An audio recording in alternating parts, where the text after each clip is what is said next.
Innocent Kawooya is a Ugandan FinTech and financial inclusion specialist.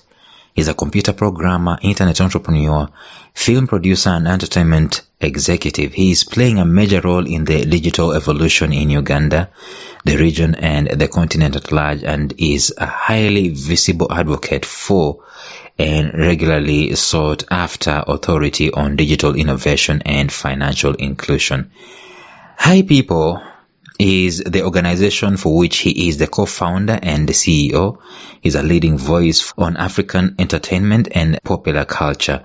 Having started at Makerere University Computer Lab as a social entertainment platform, Hi People has grown into a multi-diversified company incorporating fields as diverse and creative arts, digital services, financial inclusion, consultancy, and events management.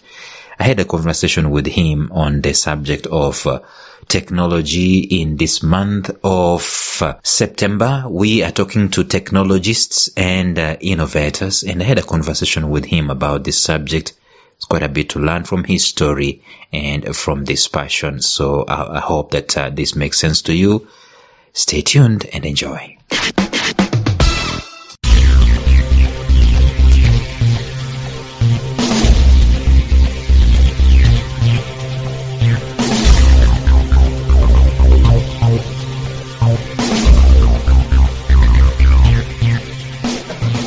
Welcome to the Life Signatures podcast with Lawrence Namale.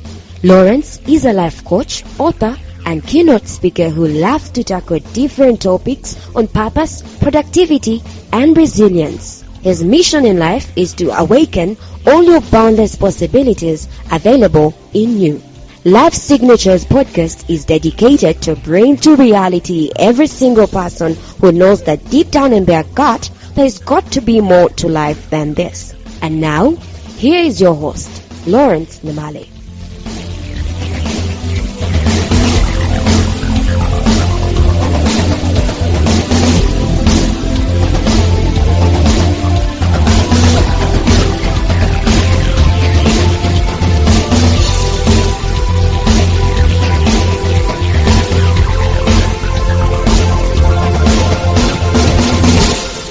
Life Signatures episodes are brought to you by AfricanBooks.com, which is an online ebook platform that seeks to broadcast the African Christian voice to the world. As such, they have become a hub for African content, connecting African writers and publishers with a global reading audience. Publishing your books on their site is free and easy, with authors having full control over their content and the price they choose to sell at it. I was personally blown away by the concept that AfricanBooks.com is coming up with. Things like no content from their site or their app is going to be run on laptops so that people can easily copy. In other words, your content as a writer is restricted from digital multiplication or digital copying. So you remain intact with your information. And the other concept that I got so blown away with was the fact that in some time to come, in due course, AfricanBooks.com will be starting to announce African Writer of the Year. In other words, there will be competitions in all African countries to figure out who is the best published author. And I also fell in love with the fact that countries can actually compete against each other. We can have African authors going at it after each other, and your book as an author will be reviewed and have some stars and recommended upon that particular platform. The thing is that it's an answer to Amazon.com. You know, with Amazon, what happens? You've got to have an account in the Americas or whatever, or in Europe before you can get paid as an author. But here, the local currency is in play and the local means of getting paid are in play. So to get started, go to AfricanBooks.com as an author or as a publisher, and even as a reader if you wanted to read your African favorite authors. Enjoy.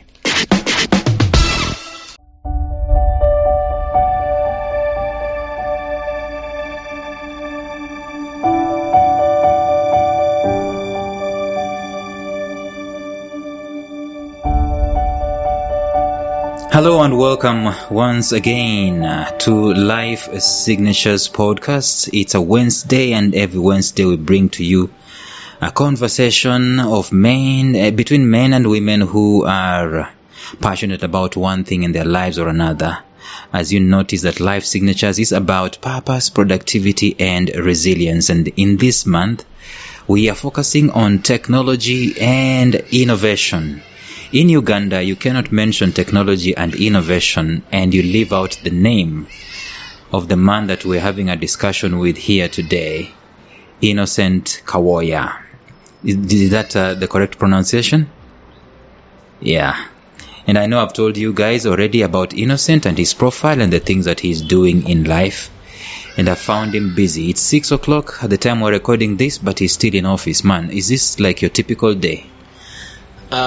Thank you, Lawrence. It's been about 18 years of us working like this. 18 good years. Yeah, sure. We started our work in 2005 officially. So, about 5 of us dropped off. Then 2 of us remained in the queue. And then were joined by our young brother, Nicholas, later. And then we got friends, partners, OBs and OGs that we are working with up to now. Yeah. So before we can even get into the organization itself, is it organization or organizations? Organizations. Yeah. Before we can get there, yes. Because I'm not surprised that it's organizations. You can't talk about 15 years and it's one organization. Before we can go there, did you at one point in time when you were young dream? I know when you were young there was no technology craze, isn't it? Yeah, not as such. At what point in time did you get into the technology craze? Well, for myself, technology starts about 1997. I was in a school that was partly funded. So there were a lot of visitors from Europe and America. So many times we could have Linux-powered computers, and we liked them.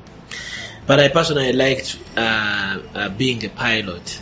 So I liked. You wanted to be a pilot? Yeah. So the Linux, the consoles, they used to look like a... Yeah, they used to look like an airplane for me.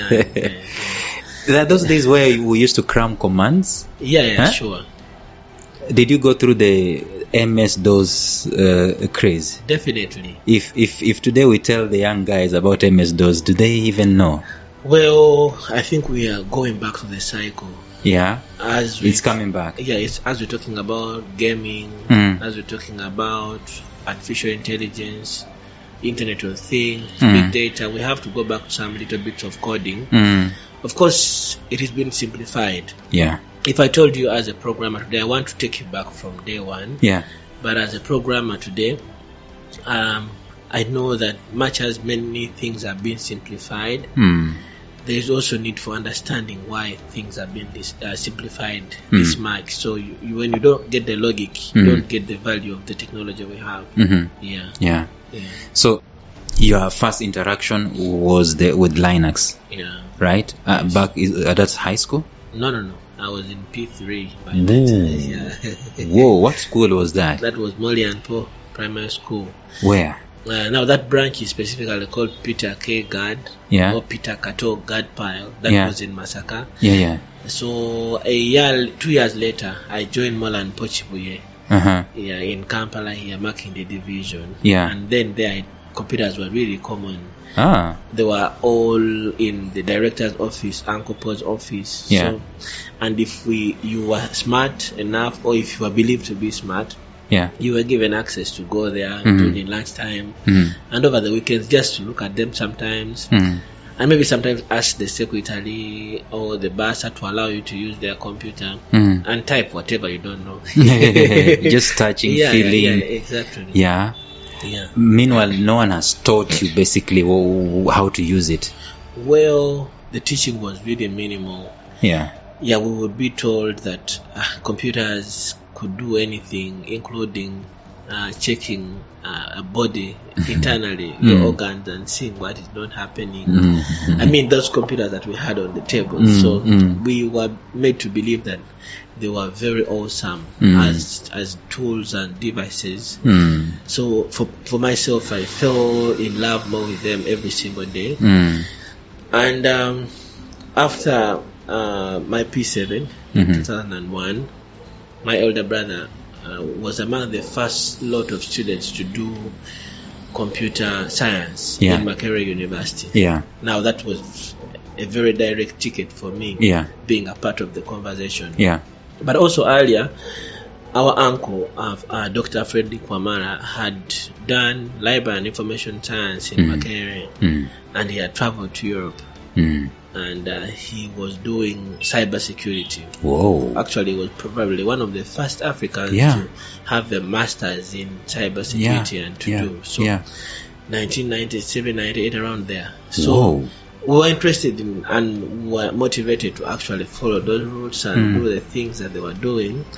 But for me, it wasn't just for the technology. No, I really loved to use technology, but I wanted to serve. Because as a footballer, as a leader, from my day one, I wasn't the eldest at home, but I was always the leader for many reasons. And then, much as elder brother Mark always made sure he offers leadership, mine was always unique, that I come in and I have solutions for things that no one else is solving. And then for him, he comes in to offer patronage, to tell you this shouldn't be done, to tell you things that other people don't want to tell you. But I had been in spaces of wanting to lead. I remember in P3, I stood for head boy in our school, and then there was a big debate. Because P3 head boy, there are guys who are in P7, right? The qualification was actually supposed to be in P7 or P6. So I stood with a friend of mine, a lifetime friend called Nyombi Steven.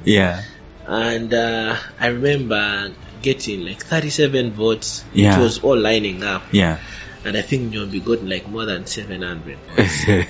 But somehow I was made head boy for 3 days. As a officially? Officially. I was made head boy for 3 days. And, well, that has been inspiration for me all the time. Like daring to do stuff, isn't it? Daring to do stuff. But you're not doing it because you are cheeky and so on. You are serious about it. No, I was serious. I remember how I even got to write my letter. I returned home. They had announced at the assembly, and head boy was the last post they announced. So I was like, I went home. I told my mom, she was a teacher. In the same school? She was a teacher. She was a senior woman. She didn't approve of it for starters. She's like, wow, what are you saying? I went and told my dad. He's like, I want to stand for prefectship, but I want to be the head boy. And they're like, are you for real? I'm like, yes.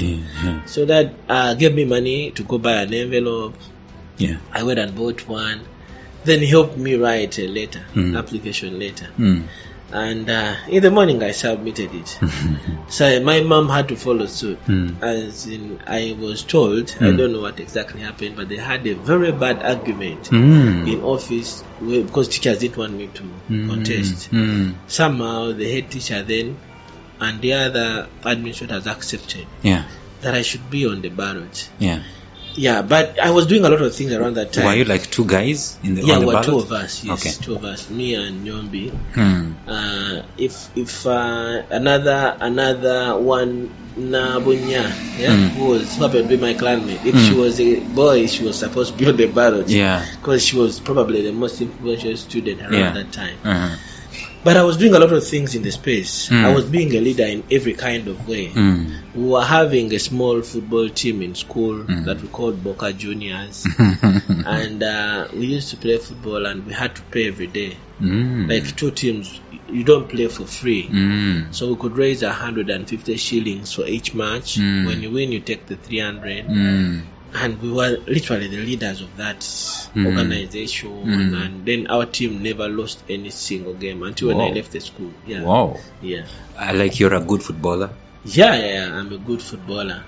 Actually, when someone like in the music industry, people who have been in the music industry in East Africa like for 20 years, people like Diamond Platnumz, like Bebe Cool, Bobby Wine, like not sure about Chameleon, but like Juliana, they know me as Dalima.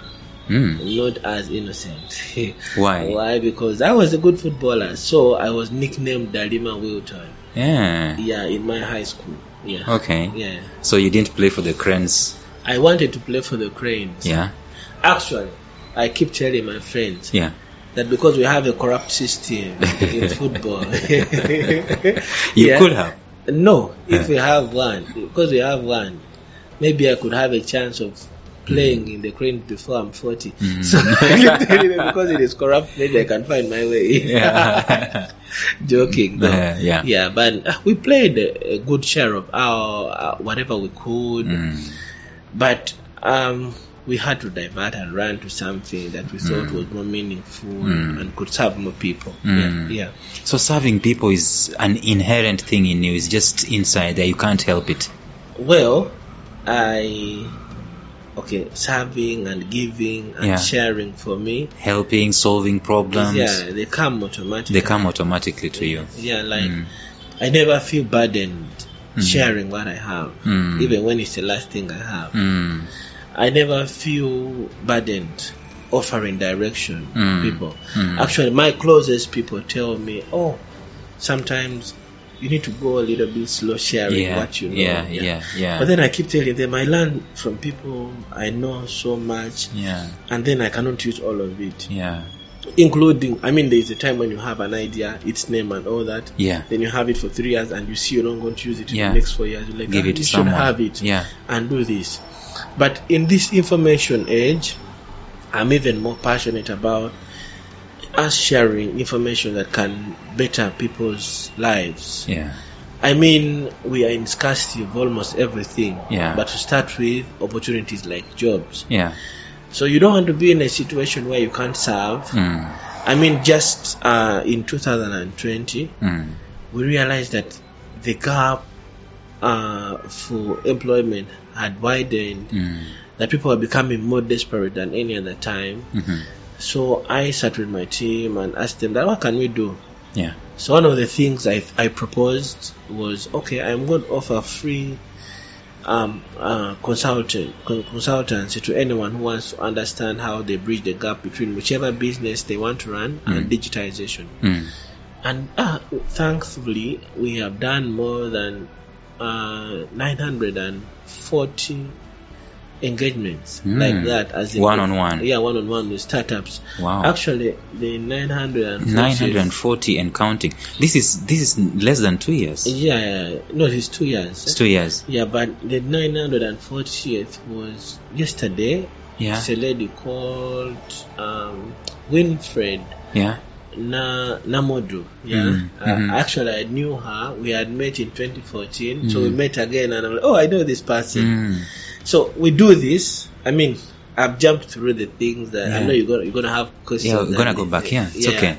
But for us, and it's the spirit we are teaching everyone. If someone came to us and worked for the last 6 years, if they were not givers, now they can do at least 5%. They have improved. So now, did you vie for some political seat? Yes. Again, you were serious about this? Yes. Well, we went for mayorship. When you asked me Kampala mayorship.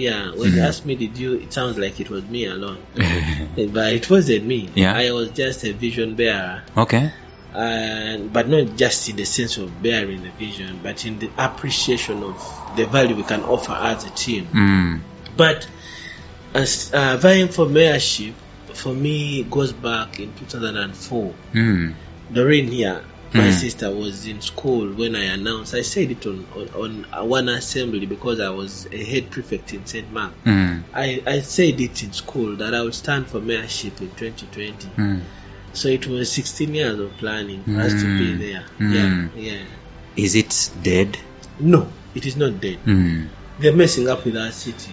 people have no jobs. Yet we have a solution that can change almost everyone's life in the city. So we will be back. Yeah. And the agenda for leadership for us is beyond sitting in the city hall.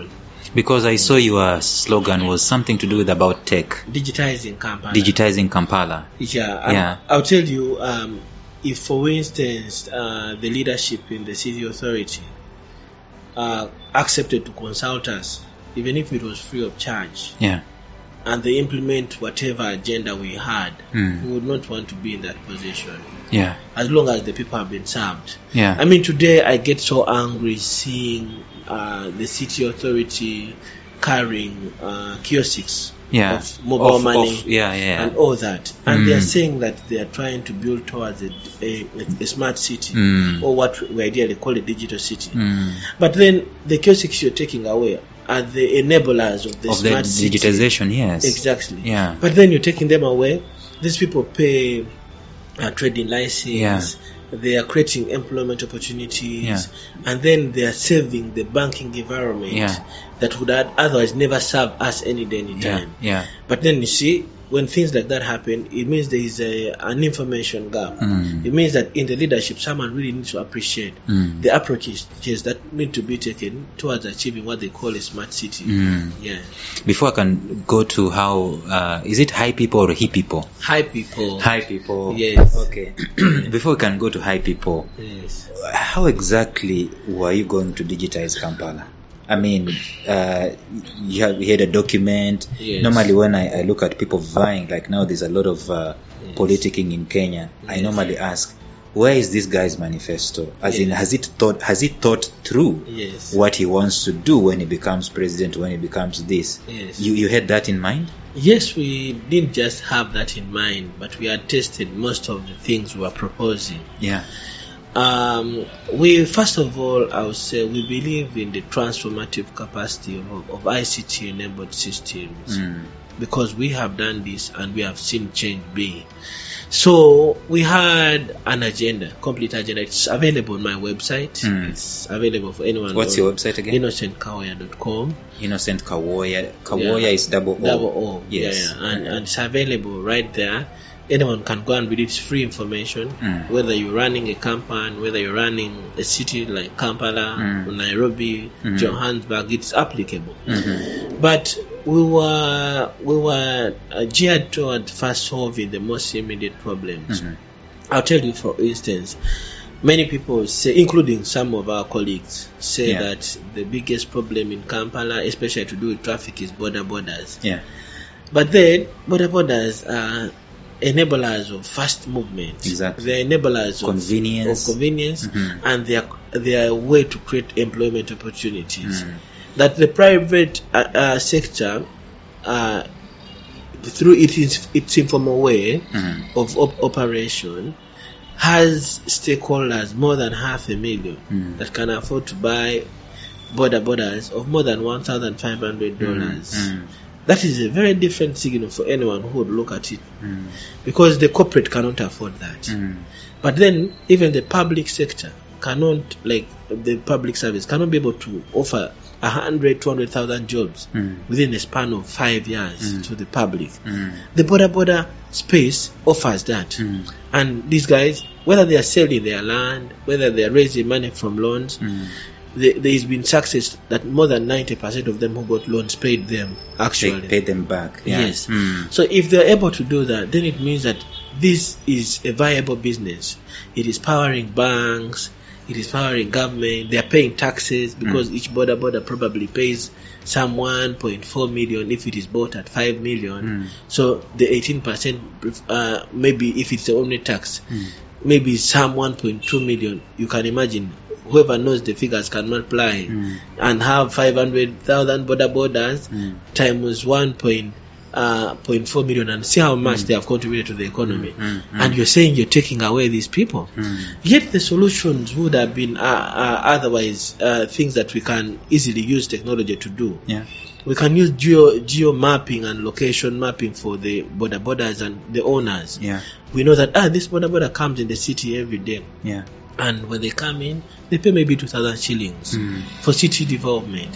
So if you have 100,000 of them coming in every day, it means we are making about 2 billion from them. Yet they already pay taxes.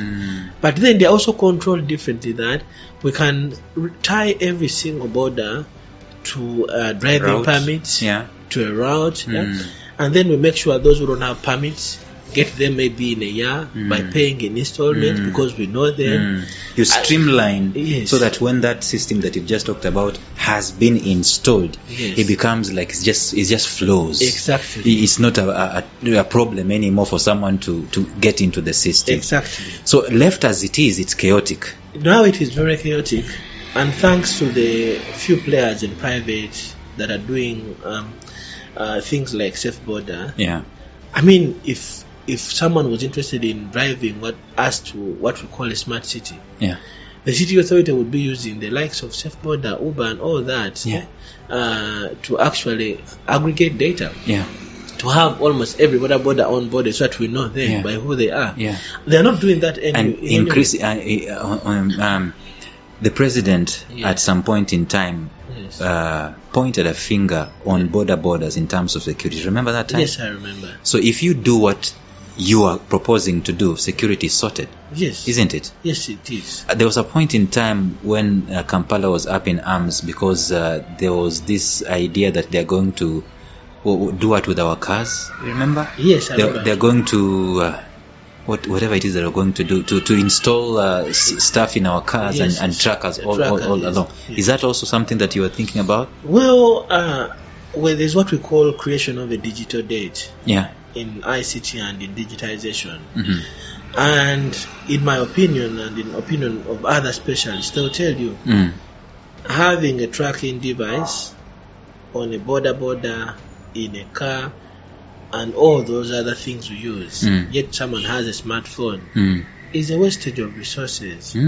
I mean, a phone has a micro SIM card. It has every single time when someone makes a call, receives mobile money, there is a time stamp, a location stamp that is taken.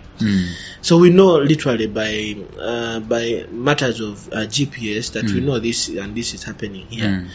So, of course, it cannot be perfect at the beginning, but it can be streamlined over time. The idea is saying, okay, why do we buy another device that is costing me $50? What is $50 value to the citizen here?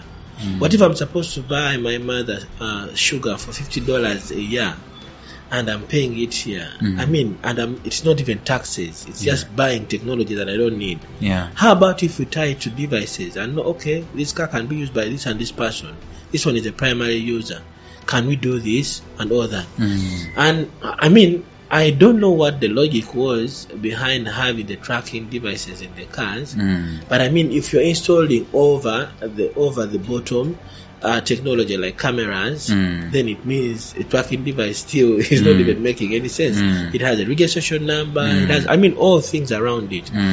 So literally, the thought would be saying, can we think the African way? And someone asks you, what is the African way? The African way is we are living in a continent that we either call a mobile only or a mobile first economy. So if it is a continent that is mobile only or mobile first, then it means that we are supposed to make use of the mobile ecosystem to actually get things done in the easiest way. I mean, it is affordable. I have a phone, it has connectivity. So what else do I need to do? Let me use it to access the users, to access the citizens and the residents of the city. And so I can see a reasoning about the mobile phone because recently, the past 2, 3, 4 years, the government introduced the NIN, national identification numbers, where you find that I cannot get a SIM card, right, for any telco without my identification, which is some part of a bit of beefing up security. Now ICT comes and just plugs in and uses whatever that security has already been made available and makes it better. Yes, indeed. Hi people. Yes. What's the journey of Hi people so far? I mean, is it the one you're talking about 15 years ago? You started 15 years ago? 17. 18, we're making 18 years this year. Yeah. What's the journey? I mean, Did you know it was going to be called High People? Did it start as High People or? Well, High People started as High People. Yeah. And of course, there was purpose. There was a role it was supposed to play. So we were spearheaded by John Mark Sevunya, who happens to be my elder brother. And as they were doing their studying in Makerere, they thought we could use technology to solve some problems, especially those relating with creating interoperable ecosystems that allow dissemination of information, that promote art, culture, sports, and information dissemination. So High People comes in as a name that is supposed to be related to as a friends rendezvous, a place where people and friends meet and relate. So it comes in from that point of view. But the idea was saying, how can we be able to use the web technology? By then on web 2.0. Can we use web and internet for that matter to connect our people? I mean, create a social network of some sort. So, yes, the agenda was digital inclusion. So, and digital inclusion, of course, web by that time was a unique variable. As in a variable in the sense that everyone understood it differently, and then it was very, very, very expensive. Very expensive, and it wasn't on phones. It wasn't on phones at all. You had to either go to an internet cafe, or in the first days, even the cafes were very scarce. Very few. It was only universities and a few government agencies, like Bank of Uganda, that had very good internet, and the rest were really playing too much games. So we come up with the first ever social entertainment platform in East Africa, www.highpeople.com. And part of the things that made us very popular then, especially in Uganda and the diaspora, was our free SMS platform that could allow university students who couldn't afford SMSs of that time. SMSs were about 300, 400, and the cheapest was 260 on Mango. So we could send to more than 89 destinations around the world for free. So all you needed was to sit on a computer, type in the number, send, select the destination, and send. I remember those days actually. I remember those days. So that's where we started. And wow, we enabled millions of people to communicate. I remember by the time we stopped operating our SMS module, we had more than 5 million SMSs sent. And our social entertainment platform on the other side was operating like the Facebook of today, the High Five of then, the MySpace of that time, and a few others, maybe a little bit of Twitter. But we were enabling Ugandans that were living in the diaspora, in Iraq, in London, in Sweden, in Australia, America, and very many in Johannesburg, Pretoria, to communicate. So people could have... You basically had a kind of a social media platform. No, not kind of. It was a social media platform. Did you know the power behind it? We knew the power behind it, but we didn't have the capital muscle. We didn't have the financial resources to sustain it. Because by the time we gave up on it, we had more than 56,000 subscribers. That was a huge number. Wasn't it painful to give up on it? No, it was very painful, but it was decisions we had to make because the agenda was saying we are doing digital innovation. That's a big goal. And then you're saying, because you want to have a more secure platform that users can relate with, you started using like things like Google IDs for login. You're using social media IDs like a Twitter ID or a LinkedIn ID. So Facebook, on the other hand, has money to invest in a content delivery network that is better than ours. They have better servers. They have better pay for their engineers. They are even motivated differently because they have the money, they have the investment around them, and they're coming from America. Then you are Ugandan, people don't even believe you are Ugandan. And which worked to our advantage sometimes because people use our platform. Maybe they wouldn't have used them if they thought they were ours. So you are in Uganda, even paying for a server is painful. Every month we have to cough out some $800 for a dedicated server with mid-phase, and then sometimes you don't even have that money in 3 months yourself for 1 month. So you accumulate debts every other month and all that. But then you are having a very vibrant environment and community of people that you actually relate with. As in, it is niche. It is the people that are Ugandan, the people that are African, and they know what they're talking about. So there was a time I remember in 2009 when we had our servers off for like 4 days because we couldn't get the money to pay. We started cutting down the kind of content we had. We had a lot of music on our platform and a lot of music so videos. You can afford the server space. Exactly. So we had to put down many of them. Ouch. I mean, put them off just to make sure we keep running. And wow, that's crazy. It's a lot of work you've done to put them up, and then you throw them down. Then we have so many people who are enjoying uploading photos. I think people trusted a lot of the high people social entertainment platform. So someone could come and put up a gallery of 40 photos, 50 and all that. And well, we had to begin taking down one bit at a time.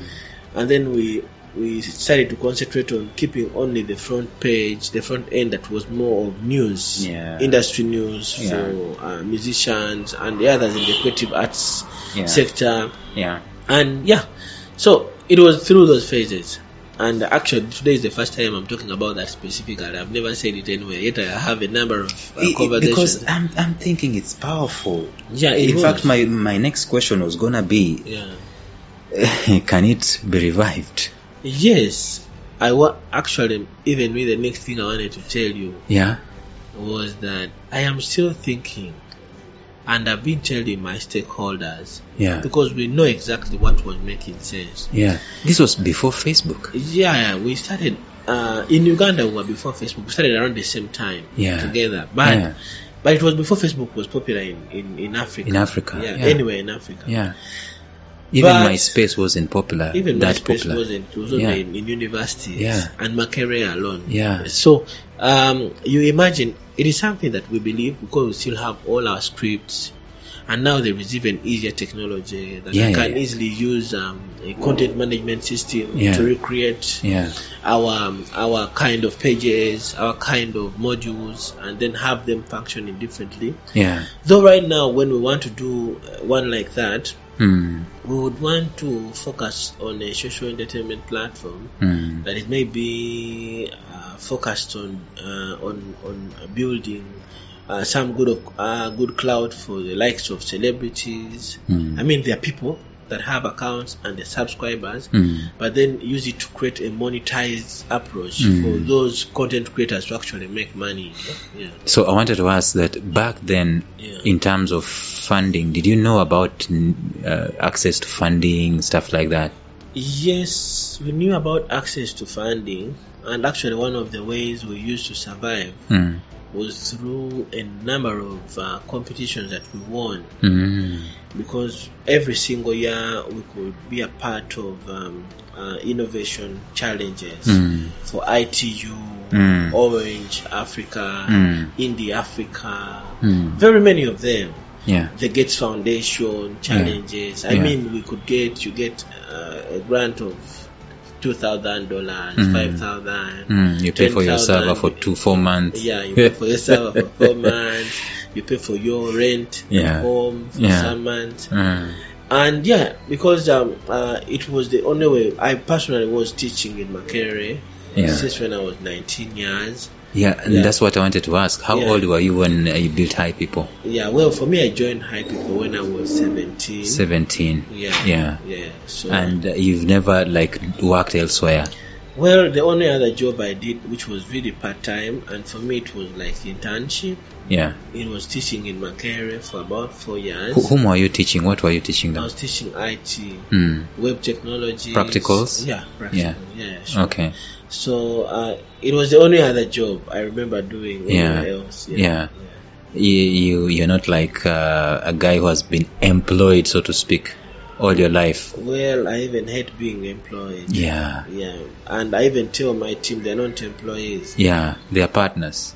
They are not even just partners. Yeah. We are colleagues. We are supposed to be helping each other become better. Yeah. So each person at office, whether the ones you would find in our room, all the ones you'll find working from home, each of them is a CEO somewhere. Yeah. They have startups that we co-run. Yeah. I think I am a shareholder in like 9 of them. Wow. So we support each other. We build. Doreen is a CEO of a company called Fukasta.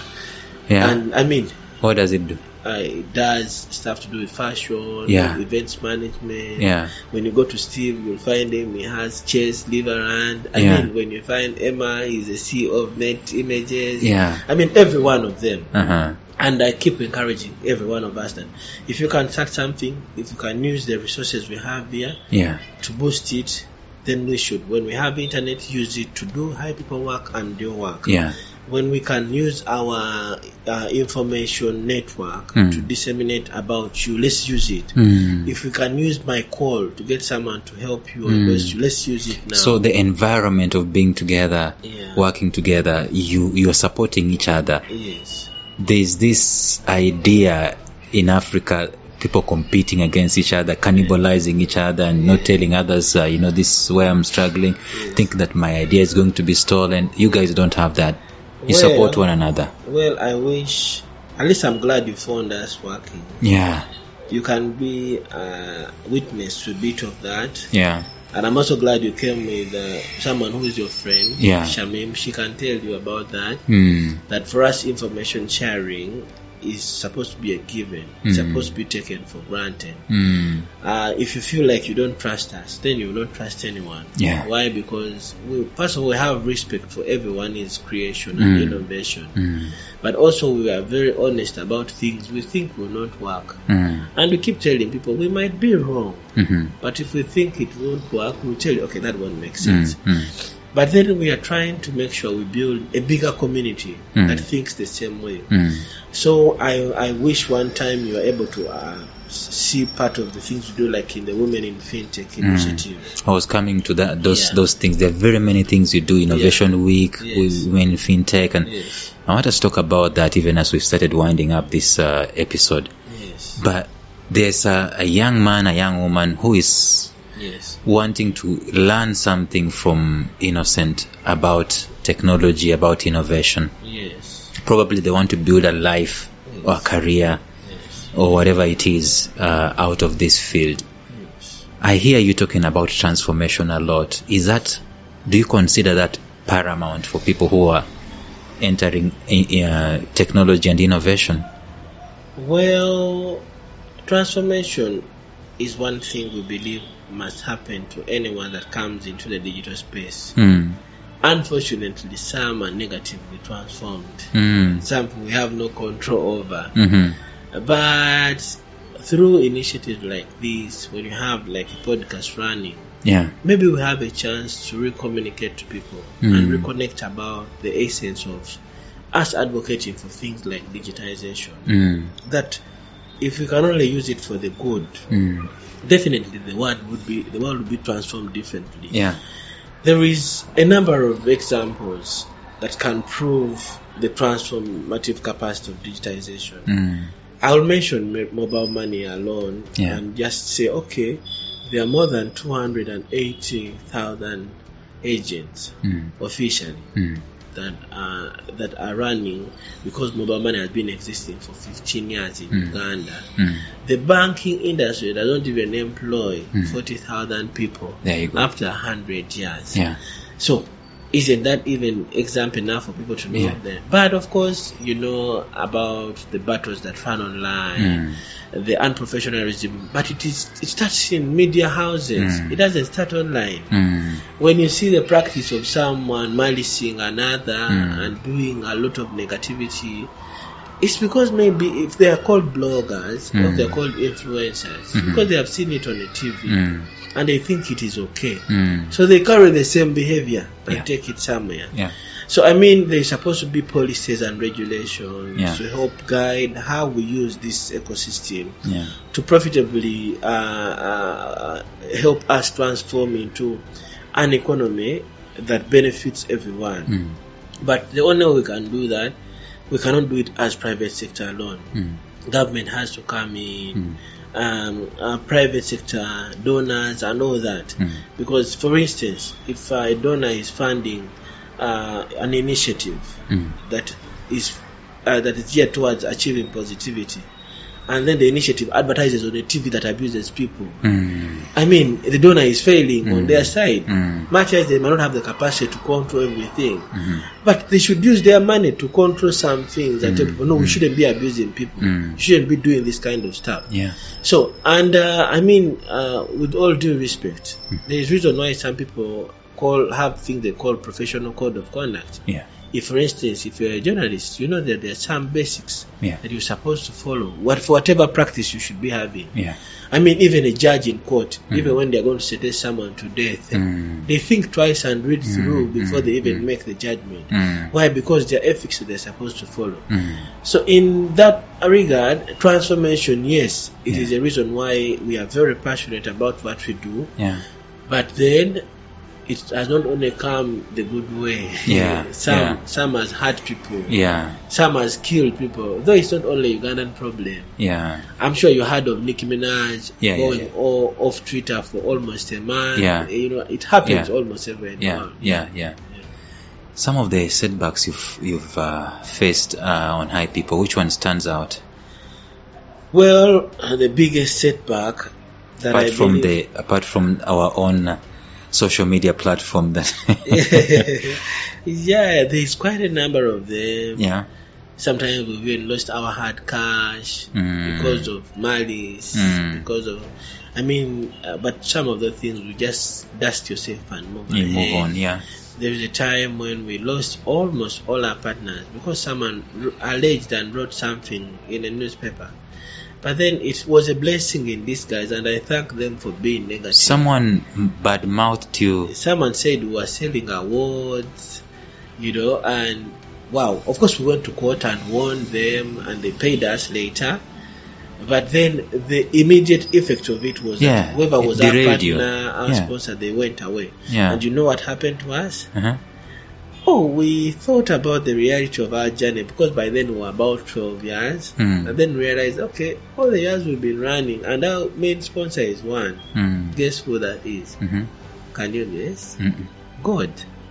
There you go. So from that point, we started saying High People Music Awards are sponsored by God, and from that day onwards, we have never lacked. Why? Because even then we could go and sell our land in the village and come and run the awards, and we were okay. Let's talk about the awards, Innocent, because it's a main feature for High People. How many years down the line? The awards are making 11 years this year. Wow. Consecutively. How many awards are there? As in the categories? Yes. No. Is it one award with several categories? Yeah, it's one award. What do you call it? High People Music Awards. High People Music but Awards. We also run on the other side in the digital space. We run the Digital Impact Awards Africa. So those are two. Yes. Okay. Yes. So Music Awards came first. Yes. What was the brain behind this? I mean, the thought behind this. The thought was as a result of the High People charts that we were running on your platform. On the platform. You guy. Yeah. So they were inspired. The High People charts were inspired by Billboard charts and People Awards in America. So we grew this into High People charts. Then later we did what they called a High People Charts Festival. What we called an online music celebration. So it became the first award, and it was the first virtual event in East Africa to host more than 20,000 people live online. Wow. Yeah, and that was on the 20th 26th of May 2012. Whoa. Yeah, so after that, we totally rolled out into a physical event that has not stopped since then. Since then, even during COVID? Even during COVID.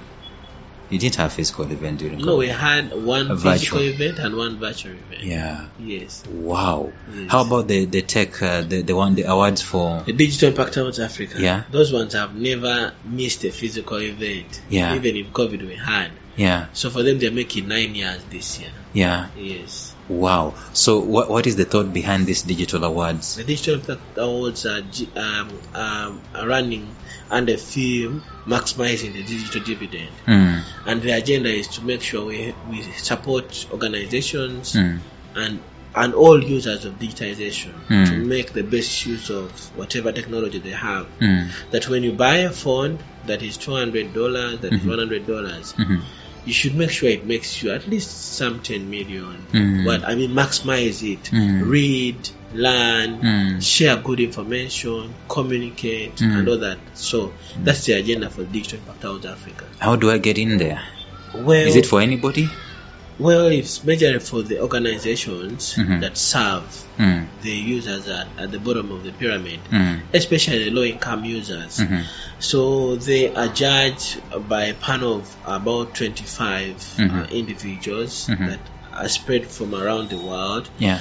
And the aspects they look at to judge them and award them are about impact, mostly about the impact they create based on the kind of services they offer, whether it's how they do social media to communicate, to do customer service, whether it's on the kind of applications they create to serve us easily and seamlessly. So that is how they get to be nominated and eventually awarded. It goes back to your vision. There is impact on one end, there's technology on the other. Exactly. So whoever uses the technology properly to create impact at the bottom of the pyramid, they're the ones who win. Yes. Who won this year? Have you done this year, last year? Last year. Last year. Yeah. And the digital brand of the year, Diamond was Standard Chartered Bank, and then Gold was Stanbic Bank. These are big boys, man. Yeah. Okay. Yeah, and they're quite doing quite a lot of innovation. Yeah, I've seen Stanbic are quite doing quite a bit. Yeah. They have an incubation thing going on and so on. Wow.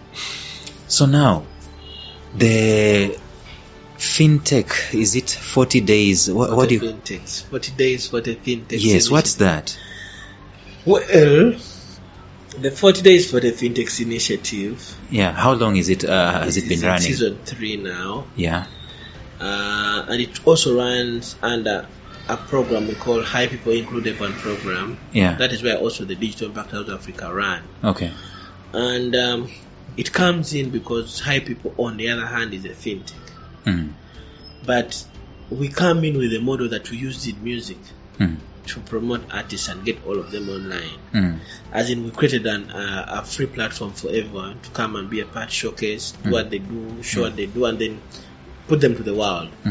So we realized in 2018 that there is really very little that is being done for us as FinTechs. When you create a solution, like for example, you see someone is enabling utility payments for national water. Have they ever told you who does it? Because they don't even care. So someone is doing that and no one talks about them. You have mobile money, maybe MTN, Airtel. The technology is there, but no one talks about who actually does the aggregation and all that. Apart from when they are smart enough to put that as part of the code and the messaging that happens as the services are happening. Otherwise, you never know that this is a Pegasus, this is a Bionic, this is a Your Uganda, this is a Flutterwave, whatever it may be. I mean, someone is doing the good work on this side, and then your Enimiro innovation is not seen anywhere. Your Pegasus is not seen anywhere. Your Pesajet. So we're like, no, actually we can do something that can maybe eventually turn out into a premier showcase of innovation in financial technology, because the real transformation that has happened as a result of technology, especially in regards with payments and integration of systems and industries and sectors, has happened because someone enabled seamless payment or digital payment through leverage of FinTech. So we're like, okay, let's do a FinTech-centric initiative. And that is how we come up with 40 Days for the FinTech initiative. Of course, the conceptualization was supported by the Bill and Melinda Gates Foundation. We had to do some research before we had to go to the market. And before we know, God blessed us and we were on the market. Year one. And now we are running with a theme, Prime Stories in FinTech that are transforming millions of lives. And wow. You can't imagine what has happened out of them. Many have become more profitable. Startups have been launched from the platform. Women have gotten jobs, very many of them. There's been a lot of mindset changing, and then there's a lot of awareness that has been disseminated down to the users, because we think as users of technology ourselves, we need to have access to information that helps us make the right decisions on the kind of technology we need to use, and also advocate for things like the right policies, pricing, security, and then also work on the big and the most emerging problems like fraud and all that, so that in the end we use FinTech to create not only an enabling ecosystem, but also an environment that creates opportunity for everyone. See, when you mentioned policy, I thought of asking you this question. Supposing you are in the presence of the president of the country, and you were to advise him on leadership and ICT. Where do you see your advice going? I mean, what do you see you telling him? Well, if I am to speak about technology, and in the presence of the president, who I am so sure is very powerful and has capacity to make decisions, I would definitely tell him about the true story that maybe not so many tell him about the transformative capacity of this technology. Not forgetting the fact that there are threats, there are challenges, but also I would want to point him to where I think we can safely operate as a nation. The nation wins and its citizens also win in the same regard, because I mean, when we talk about things like maximizing the digital dividend as a theme, we well know about the real impact of every aspect of what technology can be, whether it's in healthcare, whether it's in agriculture.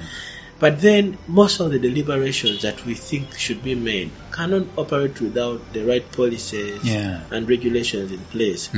And also, they cannot operate without the mandate of the government. I mean, we do our bit of advocacy. We disseminate the information. Just imagine if we're doing 40 days for the FinTechs. And the Minister of ICT, there you go, every day comes and talks about the FinTech we are featuring. We would be in another place, because they are believed. They are the trusted authorities. They are the ones we trust to be our leaders. So imagine if the president says, okay, for the next season of 40 days for the FinTechs, every single day for 40 days, I'll be sharing a story of the FinTech. You're creating 40 millionaires in Uganda, and the money is going to come here. Though it's not going to be made here meanwhile. They'll raise funding from elsewhere in the world. They'll be believable. The ecosystem will be more trusted. Government and Ministry of Finance will get investment for things like creating robust, instant and inclusive payment systems. And I mean, they might not need to have the money to eat, but they will be given money to manage things like that. So before you know, we are benefiting as an economy. Awesome stuff, Innocent. Thank you so much for taking some time to communicate with us on your passion. One can see you don't even have notes. Things are just coming out of your heart.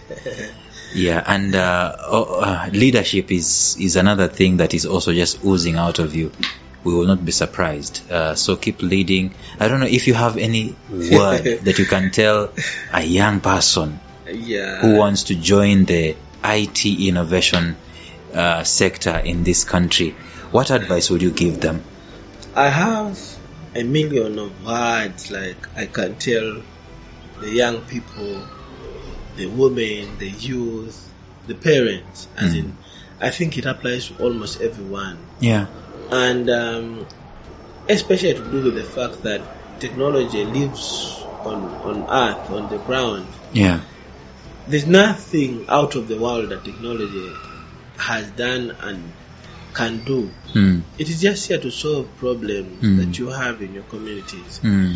I could tell everyone that, can you make use of technology to simplify how you do everything you do in your life before you do anything else. If a parent has bought a phone, can you make sure that whether it's only one smartphone in a family, can you make sure that you learn using it and then use it to get a lot of information for the things you most love? If you want to be a footballer, there are millions of football clips. You can watch the Ronaldos, the Cristianos of this world, the Dalimas, the Neymars, and learn. If you are a businessman, you can watch from the likes of Donald Trump to Kawooya,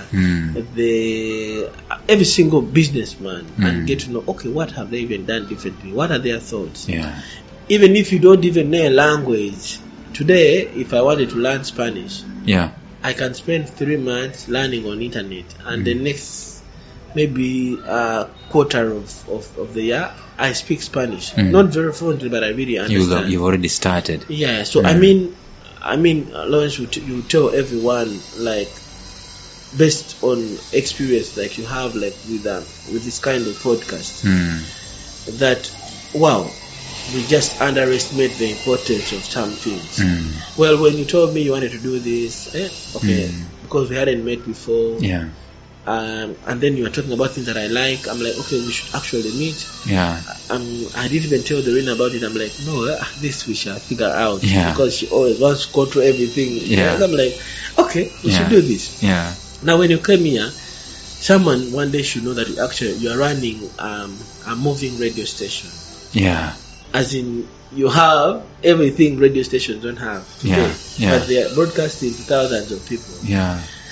And because you realize that there is power in yourself that can use technology to actually make better of everything, and that's why you have this. Can other people use that to maximize the digital dividend? I wouldn't be surprised after 5 years when you have 1 million people listening to your podcast every month. This is where we came from. This is the thing we used to do, and people could be like, wow, what are they doing? And then before you know, you're impacting millions.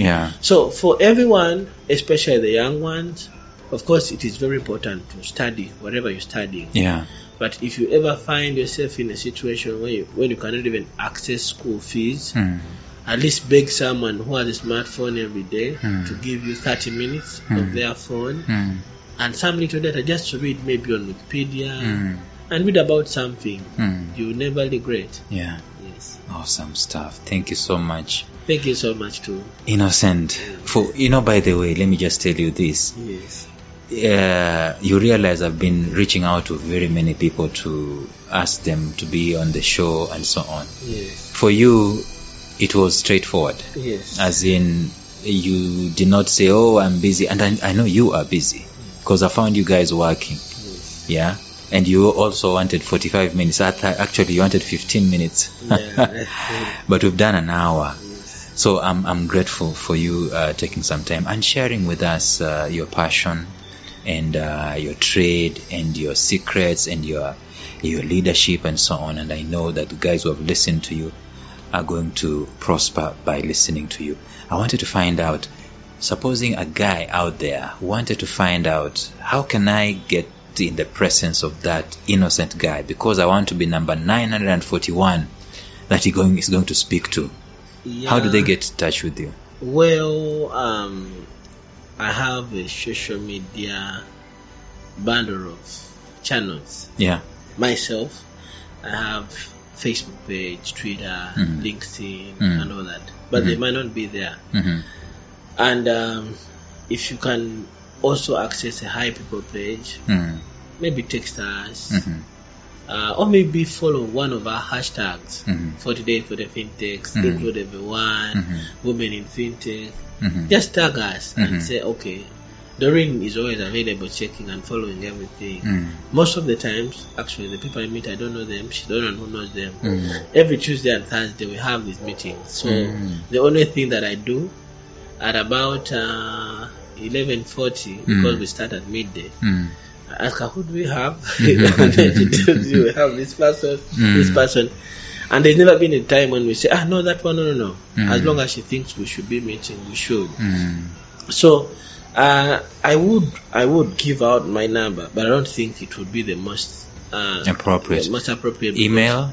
Yeah, my email is easier, innocent@highpeople.com. Highpeople is HIPOPO. HIPIPO.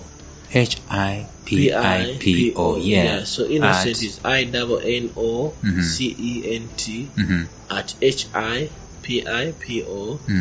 It's the easiest thing. Is it .com? Yeah, at highpeople.com. So any day, anytime, someone can drop us a mail, a line or two, and we'll schedule accordingly. It is space that has no restriction. It doesn't have to be a Ugandan. It doesn't have to be an African. Anyone that is interested. And the beauty about all these meetings is that they are flexible. They can be physical or virtual. Okay. Yeah. Cool. Yes. All right, ladies and gentlemen, we come to the close of today's episode here on Live Signatures. Make sure that you can share it with as many people as possible. The more you share with this, the more people will reach.